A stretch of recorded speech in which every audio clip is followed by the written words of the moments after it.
Welcome. Welcome. Welcome to the AI&I Show. I'm Chris Parker, guiding conversations at the edge of humanity and artificial intelligence. And with AI, we are exploring how humanity shapes technology And how the machines are shaping humanity. Welcome to AI&I. This is a new show where I am exploring the space between the dystopian views of the future and the tech optimist views of the future on the impact of AI, really on myself and maybe my friends and family and children. Let's call it humanity. And I'm talking with John Sanei, who is one of the top futurists in the world. I have a number of his books here. Future Next, Reimagining Our World and Conquering Uncertainty. What's your moonshot? Future-proof yourself and your business in the age of exponential disruption. He is, or was at least, a faculty member of the Singularity University. And back in 2011, in Singularity University, I think that's when I first got smacked straight in the face with the concepts of AI. And Singularity is a think tank. It's an educational platform for people to explore those things that, like exponential technologies, like green energy, AI, robotics. It was also a place where I sat in one of the early Google cars and realized that, okay, this is going to change. This is going to change everything. So John and I are going to have a conversation about what this shift in our world can mean. And so I think what I'd like to kick it off with, John, is AI has erupted in the last 18 months. It's been around for a long, long time. It's absolutely just exploded into our lives. What has really, I guess, shocked or surprised you about that? Like what has been like particularly fascinating for you in the last 18 months? Listening to Sam Altman, who doesn't know what the hell's going on with his own product. That's what's been the most fascinating. is to listen to the people who are supposed to be guiding us through Pandora's box being opened. And the guys who have opened up Pandora's box are like, I don't know if you've seen that interview with Sam Altman. They say, what is the business model for OpenAI? He's like, we're not quite sure yet, but we're waiting for AGI to come and then it'll tell us what our business model is going to be. Oh my gosh. And so I think the most fascinating thing is that we've opened up Pandora's box, and because of the race between nations, so that the nations have the most power, we are moving and hurtling towards a really unknown future. And this is both very scary and very exciting, depending on the type of consciousness that you have towards the topic. And this is really when my work has started to become really popular. And I'm doing more and more talks around this because the technology itself is neutral, just like anything in our reality. Our projection onto it is what makes it dystopian or makes it an incredible unlock. And the analogy that I use in my audiences is, do you know the type of person you are when you come back from holiday? Do you remember that Chris? That Chris that's just come back from 3 weeks of holiday. Mm-hmm. He's relaxed, his nervous system is chilled. And then think about Chris who went on holiday. And you realize that they're very different Chris's. And the Chris that went on holiday had a dystopian view of AI. And the Chris that came back from holiday has a lot more relaxed view of AI and is looking to explore AI in many different ways. And so my job has become the fact that if your consciousness, if your awareness, if your frequency, if the level of your behavior and perspective is optimistic about uncertainty, which can only come from a calm nervous system, AI is a fantastic tool. Fantastic. Never had a better one. If you are coming from a place of fear, anxiety, trepidation, unprocessed emotions, trauma that hasn't been processed, you had an issue with governments, you had an issue with Bitcoin, you had an issue with blockchain, and now you have an issue with AI. Guess what? It's just something else that you can have an issue with.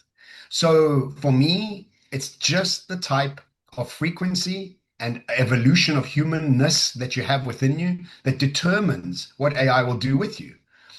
Einstein had a great quote 120 years ago. He said, the medicine of the future is the medicine of frequency. What does he mean by that? He means that your diseases and your challenges are all based on your frequency. And your frequency is just another way to say your personality. And your personality is just another way of saying the way you think, act, and feel.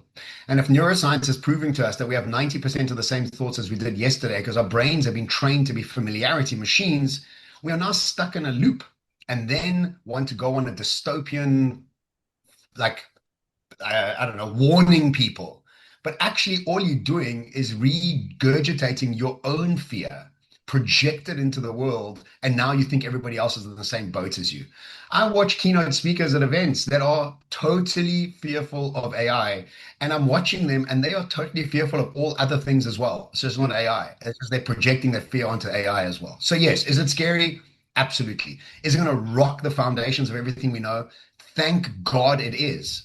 Who was happy in the world of industrial revolution, which we were working 6 days a week, non-stop, couldn't ever get a break, make our millions, still anxious, can't get enough greed, can't have enough. Well, I mean, who was enjoying that train? Nobody was. We just didn't know how to get off it. And so what I think AI is going to do is going to force us to be more human than ever before. Why? Because everything digital is going to move to zero. Everything. And the trajectory of digitization has shown us that we arrive at something called the zero marginal cost society. And what this means is that anything that's digitized starts to get created for free and shared for free. That means that anything that you can do on your laptop will eventually be free, meaning that what you have to focus on is in real life. In real life, you'll start to make the value add into the world. And the best way for you to come into in real life is not intellectually, but emotionally. You don't need high intellect to engage with humans. You need high emotional intelligence to interact with humans. So we've moved from an agricultural era that prioritized our muscles to an industrial era that prioritized our brains to an AI era that will prioritize our hearts. And the people that are shouting doomsday have not accessed their hearts. Let me grab into so much that frequency and be more human. Is being more human having a optimal frequency? Can you unpack that? Like are we going? Sometimes I feel like as I'm doing my own self work, deep self work, it's not so much that I'm discovering things, but remembering things. It's like oh, here it is. I'm getting rid of all of this junk and getting connected more to self. And when you're connected more to self, for me at least, the natural result has just been fear has just fallen away. It's a continuous journey. I'm not there yet. But what can you unpack this being authentically human and the frequency or the vibration perspective?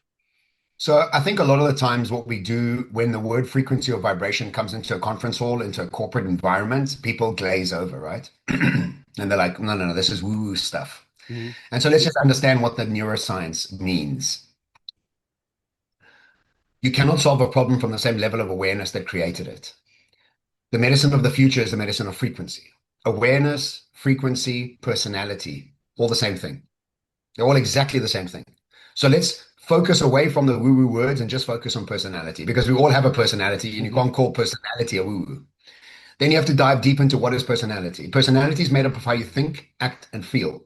If you keep thinking and acting and feeling every day the same, means that your personality doesn't change, which means your awareness doesn't change, which means your frequency doesn't change, which means you keep looping the same story. And what then happens is, because that loop becomes the familiarity that you find comfort in, even though you might not like it, most probably you don't like it, as the saying goes, people become addicted to lives they don't even like. And so this is what's happening, is people start to defend the loop that they hate that they're within. And now I come to you and say to you, look, bro, you can't actually solve tomorrow's problems with the existing loop. And you're like, oh, that's woo. Don't tell me about woo. I'm just going to work harder. I'm going to get another degree and I can push further. And my response is, the future doesn't require you to be smarter. It requires you to be more fluid. It requires you to be more adaptable. And what adaptability actually means, really and truly what it means, is to develop a brain that is happy to engage with things it doesn't understand. It's optimistic about uncertainty and subjects that it's not familiar with. That brain requires us to think about how our brains are currently wired and how do we rewire them, not for absolute outcomes and an addiction to certainty, but for adaptability. And so we have hooked into the frequency of outcomes. This is the world of economies of scale. It's got us addicted to net profits, profitability, efficiency over everything else. Our own health, our health of our organization, salaries of our people, environment. We become so addicted to it that we have companies sitting inside boardrooms in Switzerland making calls for child slavery in Africa to get chocolate so that Nestle can make more money. I mean, think about the dynamic that has eroded our ability to see nature and humans as part of our decision-making process. And that's all because of an addiction to certainty. So what is frequency?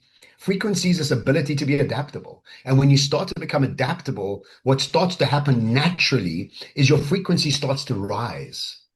And as it starts to rise, you start to remember new things because all of it's available.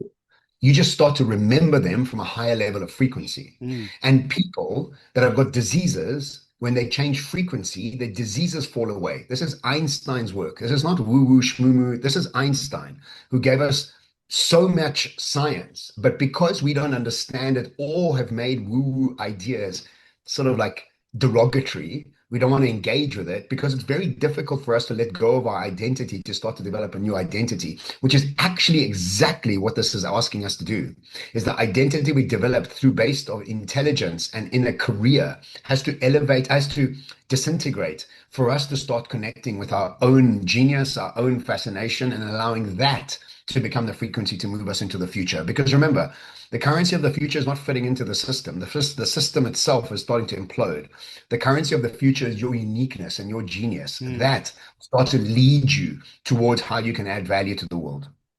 Let me grab on some of this, and since we last spoke, I've also published. I have a book out, Lead from Love with Rumi. Congratulations. Spent quite a while swimming in the ethos and the magic of Rumi, the 13th century Persian poet and mystic. And what I took away from that was self-love as the place of starting.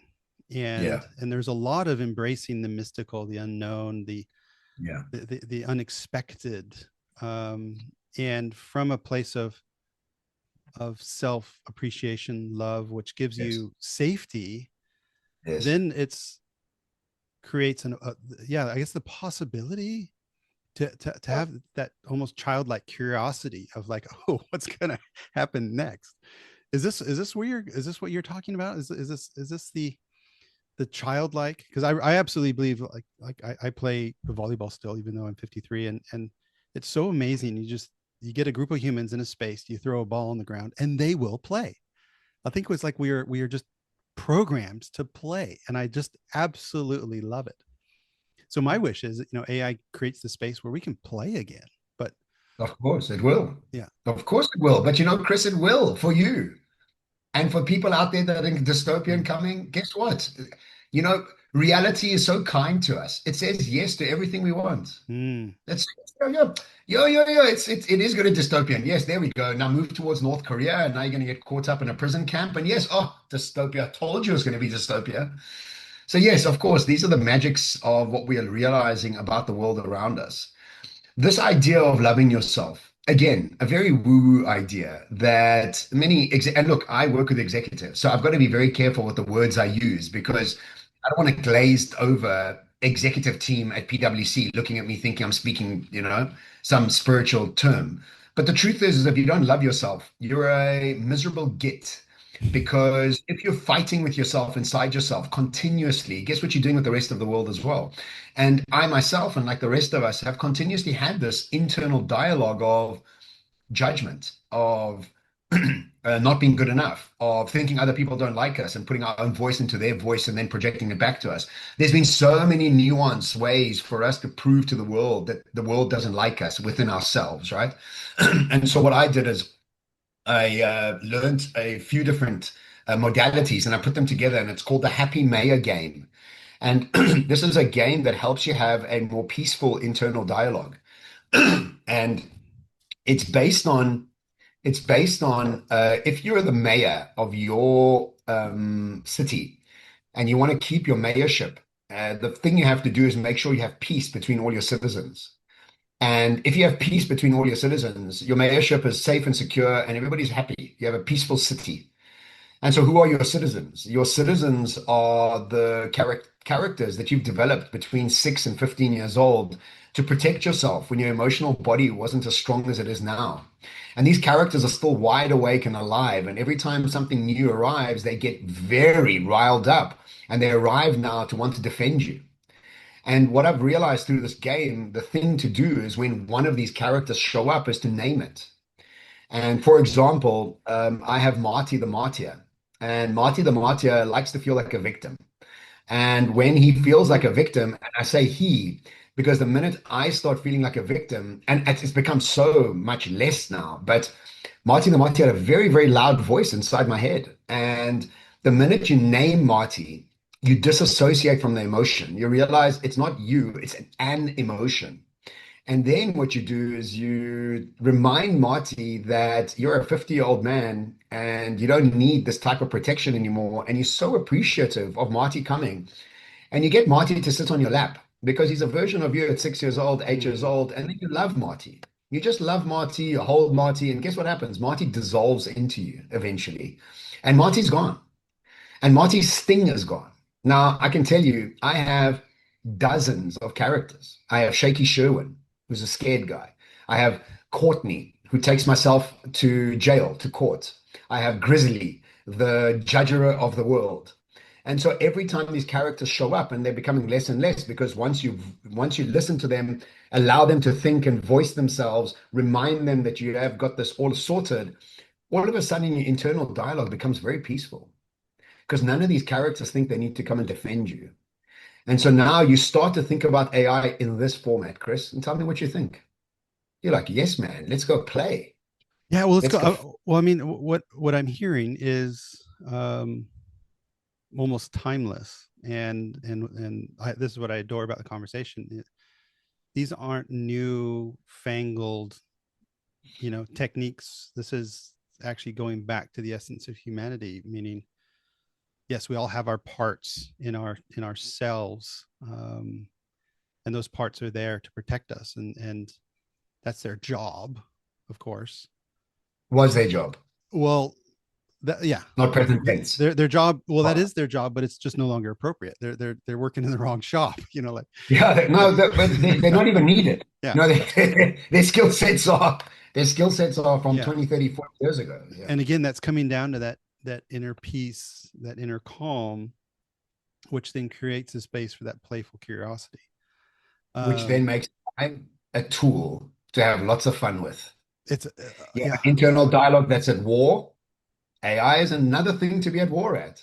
I'm speaking to a friend of mine who's going through a divorce, and I was telling him, I was like, unfortunately, your wife would never be happy with no matter what comes. Your wife's just not happy. You're just another thing she's not happy with.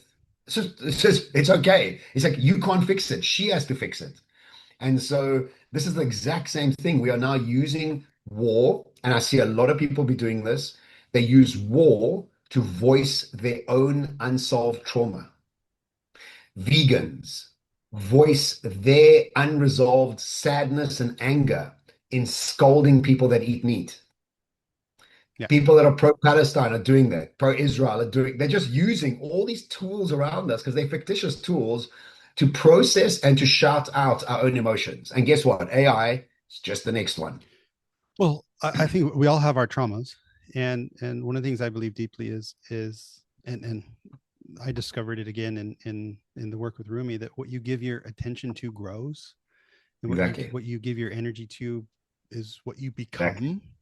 And Exactly. so so I'm curious if there's any tactics. I don't think in this short conversation we're going to be able to instruct people how to get into a place of zen and self-love, but Meditation. what's I that? can tell you two very clear things. Do trauma healing and do meditation. Okay. Because what trauma healing does, it cleans your past. And meditation gives you ability to rehearse your future. So if you're not cleaning your past or rehearsing your future, you're looping. Yeah, let's go into And if you loop, trauma healing, like ayahuasca, okay. mushrooms, Yeah. family constellations, body healing, kinesiology, Reiki, all of these things disassemble parts of your memory that have been stored in your body and your psyche and your heart. Nice. When you can start to unearth them, you start to release the hooks that have created defense mechanisms inside you to then look at the future in defensive manners. When you unhook them, defense turns into optimism.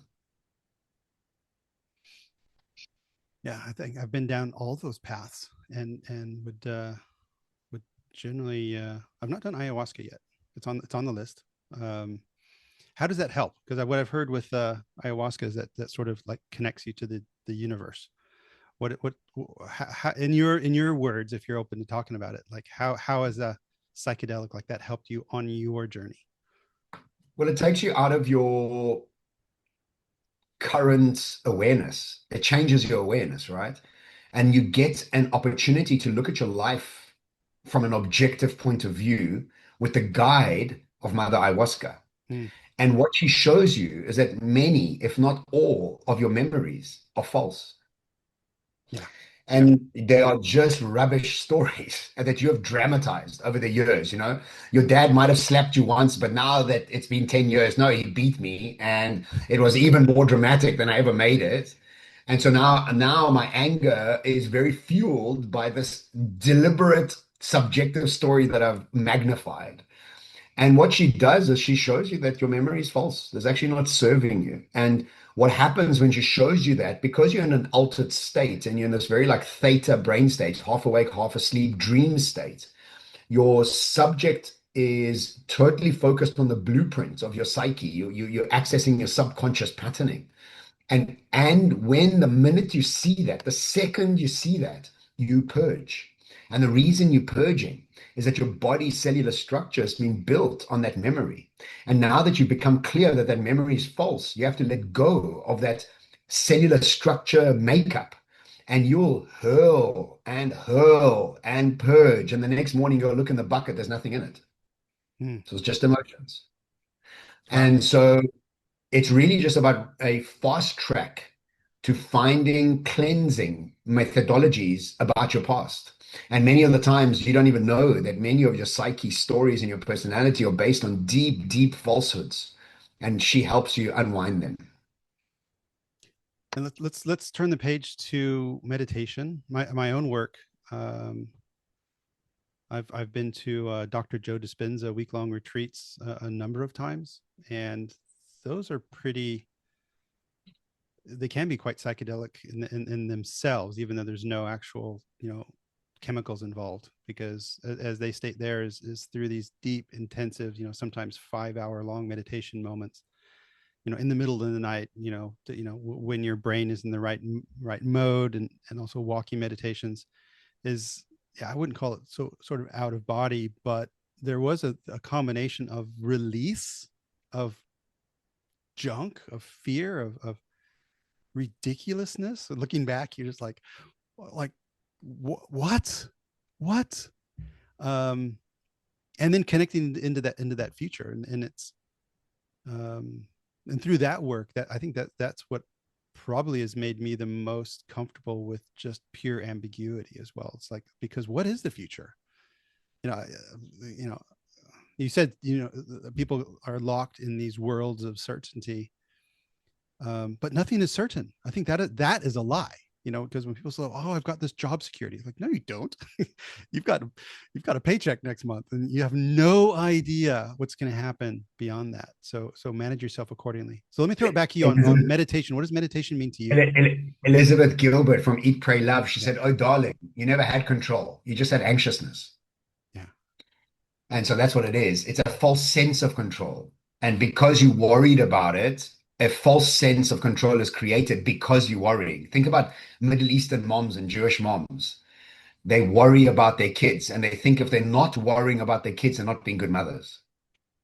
And so you understand that, yeah. Yeah, no, I was just, that worry about kids is one of the first things that emerged from me, was being from a you just said my memories are false, which is probably true, but It wasn't a typical childhood, shall we say. I've been carrying with myself. Can I ask, what is a typical childhood? And who ever even had a typical childhood? Well, Because everybody's like, mine wasn't typical. I'm like, yeah, I mean, I got beaten. I know a lot of other people who got beaten, but anyway. So I don't mean to well, dismiss your past. I'm just asking. I mean, the what I've also come to do is adore my childhood. Meaning the fact Yes. that, um, Well done, Chris. yeah, well, That's power. That's it's you changing your memory. yeah, no, That's it's you changing your rewriting, it's memory. Yeah, that's reinterpreting, right. and going Yeah. from anger to, what, they were human, Yes. they were doing the best they could. This was Exactly. nothing to do with me. I think Exactly. having children helped me Helps. Yeah. embrace You're my right. Yeah. parents so completely much. Like, oh, I get Yeah. what's going on. So, Yeah. Yeah.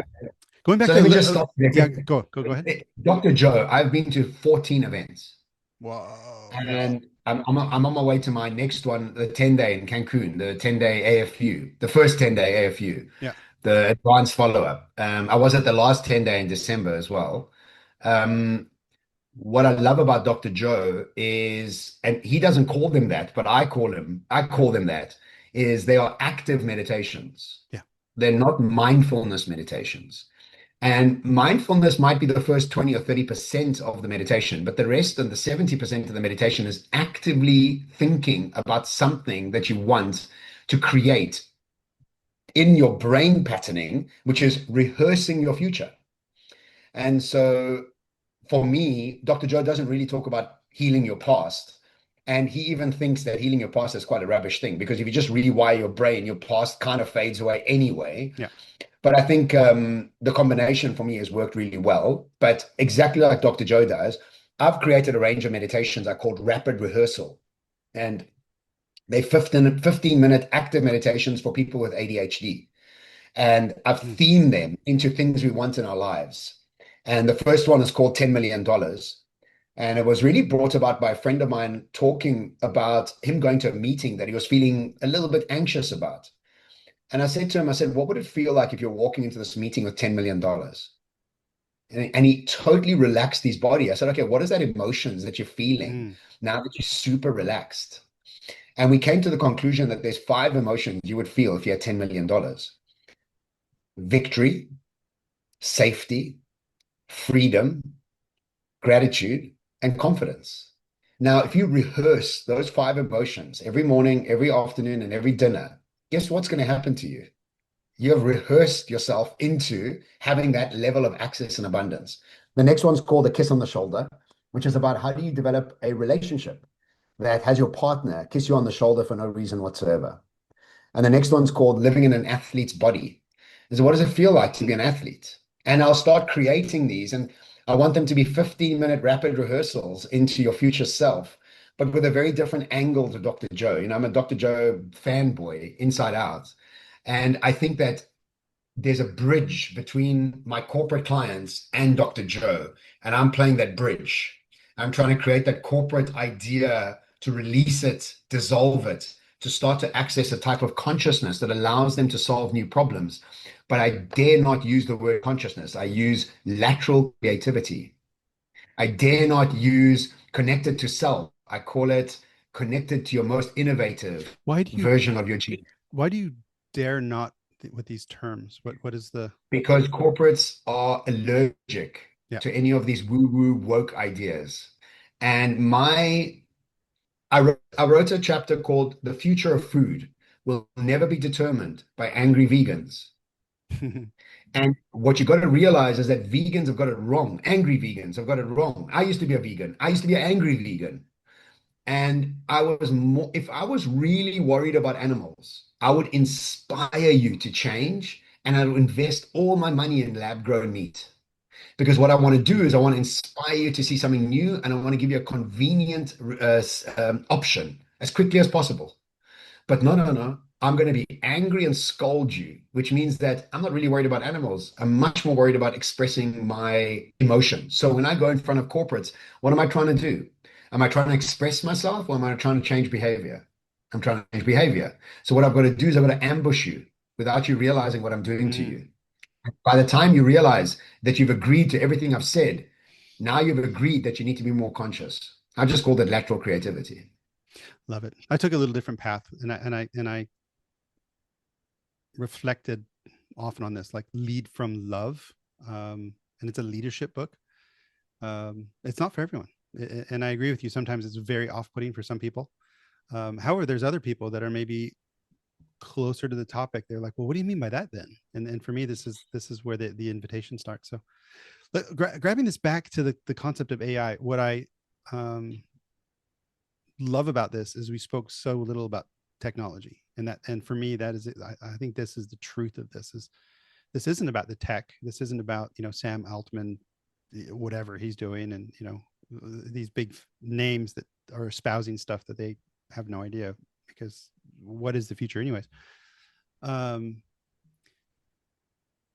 Looking into healing trauma, so doing the work, which is good in any case, and doing the meditation in order to discover and craft, intentionally your future, and have some of these rapid meditations and things from yourself. This is good news anyways.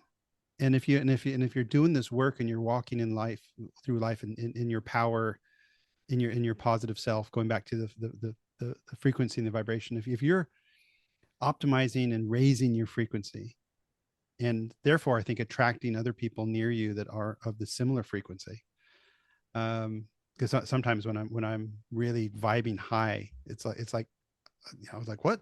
I can't even be distracted with negativity at that point. Sometimes you have a funk, of course, when then you attract all sorts of other junk into your life. This is let me just, this is your advice on how to make, I don't know, it's not even related to AI, then just the best possible life, I suppose. Exactly. Yeah. It's like my work is about a huge, huge dose of responsibility. Your Yeah. personal responsibility to evolve your humanness. And if you, a great sign that you're not evolving your humanness is if you're complaining. Yeah. Yeah. Great. That's it. Um, and this raging against the machine, it just feeds the machine. It feeds the machine. People that are anti-Israel, people that are anti-Palestine, people that are, they're just feeding the machine. They don't realize what they're doing.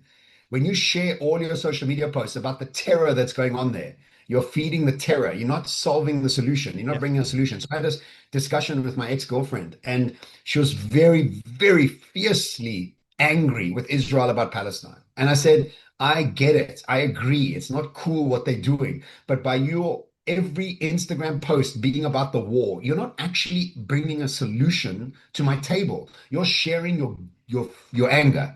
So I helped us set up something called Turning the Table, which is about having dinners around the world that raise money for the children of Palestine. Channel that anger into an uplifting program and benefit the outcome that you're looking for. Stop beating the drum of pain. You're just helping Israel. And if you're Israeli, you're helping, it doesn't matter. It's actually irrelevant. Whichever side you're on, it's irrelevant. And Well, so I think to unpack this, and we're way over time than I was hoping to, but I can't stop engaging with you on this. So thank you on this. There will never be a perfect world either, because I think there are people that, I think this is just the natural reality of humanity, that some people at a moment are on a lower vibe and some people are on a higher vibe, and they will be creating different realities. And something else I remember realized one is, thing.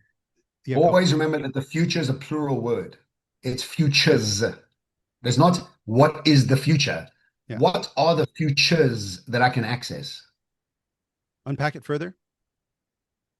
So There's multiple futures. How many timelines are there that you can access? An infinity number. okay. Yeah. Do you know that this Dr. Joe, 99.999% is pregnant with potential?